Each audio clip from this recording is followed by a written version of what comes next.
Hello everyone, my name is Praveen and this is our Photoshop beginner training course. तो आज की class में बात करेंगे इरेजर टूल की। तो देख लेते हैं फोटोशॉप में इरेजर टूल का यूज़ कैसे किया जाता है।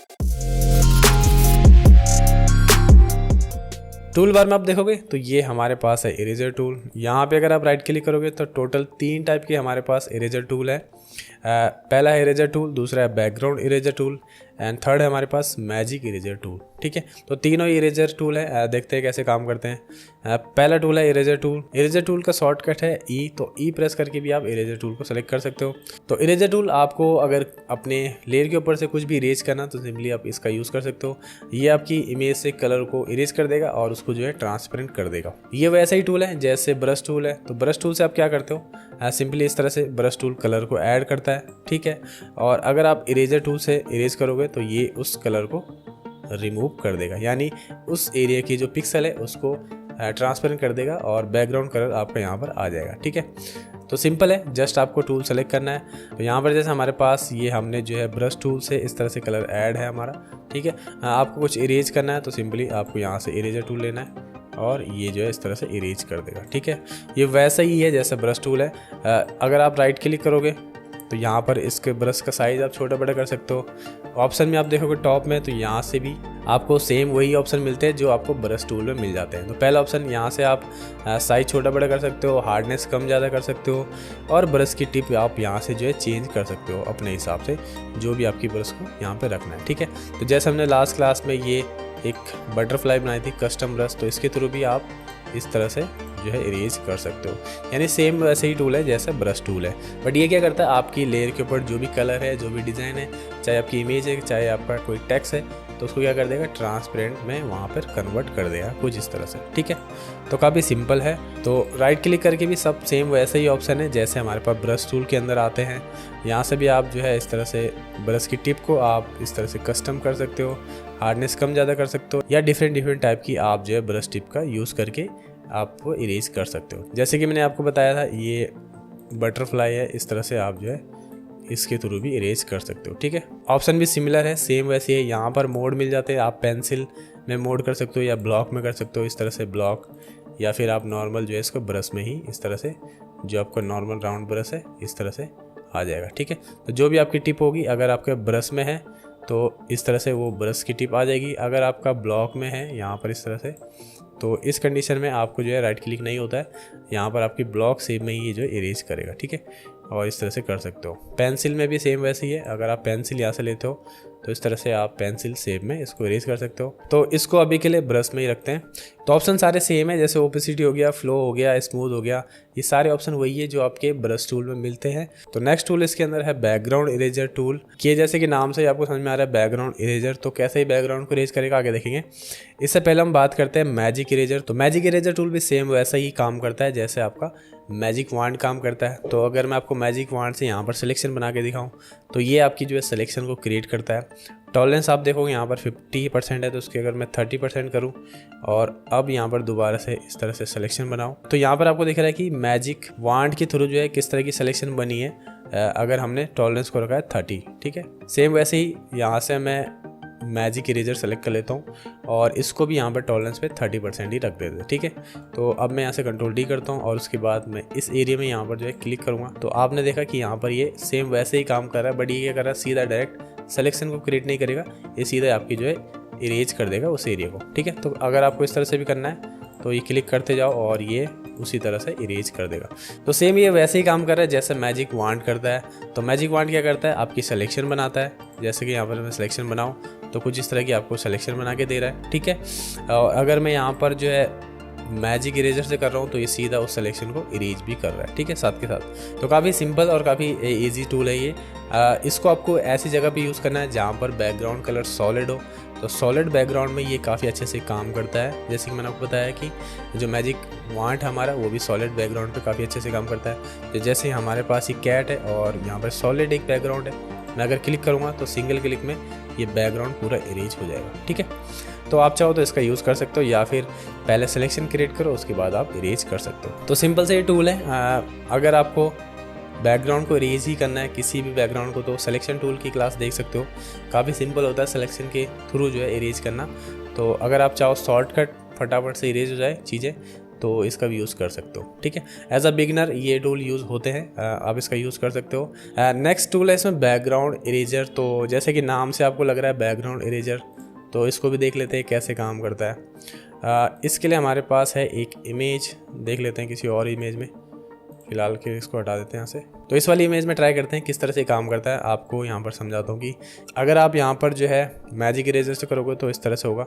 ठीक है, तो आप इस तरह से भी करना चाहो तो कर सकते हो। ठीक है, और अगर मैं यहाँ पर जो है सबसे पहले इसको यहाँ पर नॉर्मल लेयर में कन्वर्ट कर देता हूँ, और इसके बाद अगर मैं इरेजर से करूँ तो इस तरह से आपका इरेज होगा। ठीक है, बैकग्राउंड टूल को अगर मैं यहाँ पर, जैसे आपकी बैकग्राउंड जो लेयर है लॉक है, जैसे मैं क्लिक करूँगा तो ऑटोमेटिक ये जो है नॉर्मल लेयर में कन्वर्ट हो जाती है। ठीक है, और अगर मैं मैजिक इरेजर से भी क्लिक करूँ, जैसे यहाँ पर आप देखोगे लॉक है अभी आपकी लेयर, तो जैसे क्लिक करूँगा ये जो है अनलॉक भी हो जाएगी और ये नॉर्मल लेयर में कन्वर्ट हो जाएगी। ठीक है, तो अगर मैं जो है इरेजर टूल से यहाँ पर इरेज करूँ तो इस तरह से ये कलर को फिल करेगा। ठीक है, तो ये क्यों करता है, अगर आपकी जो लेयर है वो बैकग्राउंड लेयर है, यहाँ पे आप देखोगे ये लॉक है, अगर आप लॉक लेयर के ऊपर इस टूल का यूज़ करोगे तो जो आपका बैकग्राउंड में कलर होगा, यहाँ पर अभी कलर है रेड, इसको मैं यहाँ से येलो कर देता हूँ। ठीक है, तो अब मैं यहाँ पे इरेज करूँगा तो ये क्या करेगा, आपके बैकग्राउंड का कलर जो है आपकी लेयर के ऊपर ऐड कर देगा,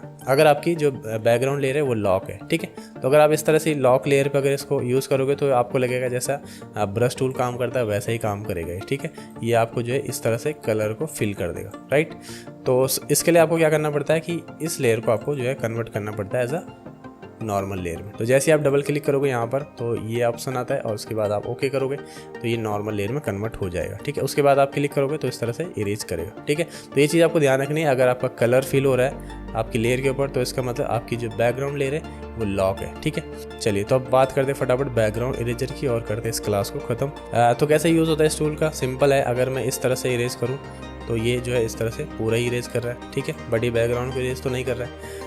इसके लिए आपको जाना है ऑप्शन में, और यहाँ पे आपको दिखेगा ये सेंटर वाला ऑप्शन, तो इसको आपको सेलेक्ट करना है। और अब आप यहाँ पे क्लिक करोगे रेड एरिया में, देखो, और उसके बाद मैं इरेज करूँ तो इस तरह से बैकग्राउंड को जो है इरेज करेगा। ठीक है, तो ये काम कैसे करता है सिंपल से आपको समझा देता हूँ। ज़्यादा कोई यूज़ होने वाला ये टूल नहीं है, क्योंकि ऑलरेडी मैं आपको बता चुका हूँ सिलेक्शन टूल हमारे पास काफ़ी एडवांस टूल है जो बैकग्राउंड को आप इरेज कर सकते हो, बट आपको पता होना चाहिए किस तरह से टूल काम करता है। तो ये सिंपल सा फंडा है इस टूल का। आपका ये क्या करता है, जहाँ पर आप क्लिक करोगे वहाँ से ही कलर सैंपल को पिक करता है, और उसके बाद ये उसी कलर को इरेज करेगा जो इसने फर्स्ट टाइम जो है सैंपल में ऐड किया हुआ। ठीक है, जैसा आप यहाँ पे देखोगे इस थंब को भी इसने इरेज कर दिया, क्योंकि रेड का यहाँ पर थोड़ा सा इसको जो है मिल रहा है रेड टाइप की शैडो, तो उसको इरेज कर रहा है। राइट, तो उसके लिए आपको क्या करना है, अगर ऐसा कुछ हो रहा है तो टॉलरेंस को आपको थोड़ा कम करना है। ठीक है, जैसे कि मैंने आपको बताया 30 के आसपास अगर टॉलरेंस रखोगे तो काफ़ी अच्छा रिजल्ट आता है आपके हर एक टूल में। तो यहाँ पर अगर मैं क्लिक करूँ और इस तरह से इरेज करेगा। ठीक है, तो इस तरह से आपको थोड़ा थोड़ा इरेज करना है और देखना है कि आपका रिजल्ट आ रहा है या नहीं आ रहा है। टॉलरेंस को कम ज़्यादा करके आपको हर बार देखना है कि क्या आपके पास रिजल्ट शो हो रहा है। ठीक है, अगर मैं येलो पार्ट में यहाँ पर क्लिक करके इसके बाद यहाँ रेड पे आऊँ तो ये रेड जो आपका इरेज नहीं होगा, ये येलो पार्ट ही होगा। जैसे मैंने आपको बताया कि जहाँ पर आपका फर्स्ट क्लिक होगा वहाँ से ही कलर सैंपल पिक करेगा और उसके बाद इस तरह से इरेज करेगा। ठीक है, तो बस सिंपल है, इस तरह से आपको पिक करना है कलर और उसके बाद इरेज करना है। यहाँ पर आप देखोगे कि रेड की थोड़ा सा शैडो आ रही है, इस वजह से इसने यहाँ पे इरेज कर दिया। तो इस कंडीशन में हमें और इसकी टॉलरेंस को कम करना पड़ेगा। फिर वापस चलते हैं और हमें क्लिक करके इस तरह से यूज़ करना है, यानी आपको टॉलरेंस पे ध्यान देना है और इस तरह से इरेज करते चले जाना है। ऑप्शन में एक और ऑप्शन है यहाँ पर, अगर मैं इस वाले ऑप्शन को पिक करता हूँ थर्ड वाला, तो इसमें हम क्या कर सकते हैं कि सैंपल जो कलर हमारा होता है, जैसे रेड है पूरा, तो इसको हम जो है बैकग्राउंड में एक बार में ही सेट कर सकते हैं। ठीक है, यहाँ से मैंने इसका तरह बैकग्राउंड में ये कलर को पिक कर लिया, सिंपल है। अब मुझे सैंपल लेने की ज़रूरत नहीं है। अगर मैं यहाँ पर क्लिक करूँ रेड पे, तो ये रेड पे आप देखोगे यहाँ पर इरेज नहीं हो रहा, बट अगर मैं यहाँ पर क्लिक करके इसको इरेज करूँ तो ये इरेज हो जाएगा। ठीक है, अगर मैं यहाँ से सैंपल चेंज कर दूँ और येलो ले लूँ तो इस तरह से ये अब इस येलो को इरेज कर रहा है। ठीक है, देखो आप, बट ये रेड को यहाँ पर इरेज नहीं कर रहा है। ठीक है, तो सैंपल आप यहाँ से सेट कर सकते हो। अगर आपके पास कंटिन्यू सेम कलर है तो ये जो थर्ड जो ऑप्शन है इसमें आप सेट कर सकते हो उसको, और उसके बाद सैंपल को ऐड कर सकते हो। इसमें आप एक और चीज़ भी कर सकते हो कि आपका जो फोरग्राउंड कलर है उसमें आप एक कलर सेट कर सकते हो। यहाँ पर आपको चेक करना पड़ेगा और यहाँ पर मैं जो है ये येलो कलर को ऐड कर दूँ। ठीक है, अब ये क्या करेगा कि अगर आपके पास कहीं पे येलो कलर आता है तो उसको प्रोटेक्ट करेगा, उसको इरेज नहीं करेगा। अगर मैं यहाँ पर जो है स्किन टोन को ऐड कर देता हूँ इस तरह का, ठीक है, तो अब ये थोड़ा सा उसको जो है इरेज नहीं करेगा, ठीक है। तो प्रोटेक्ट में आप डाल सकते हो, कोई कलर आपको लग रहा है कि प्रोटेक्ट करना है तो उसको डाल सकते हो। बाकी इतना कुछ है नहीं ज़्यादा इसमें टूल में बताने के लिए, क्योंकि ऑलरेडी आपको सिलेक्शन टूल अगर समझ में आ गया तो आप जो है बहुत आसानी से सिलेक्शन बना के इसका बैकग्राउंड इरेज कर सकते हो।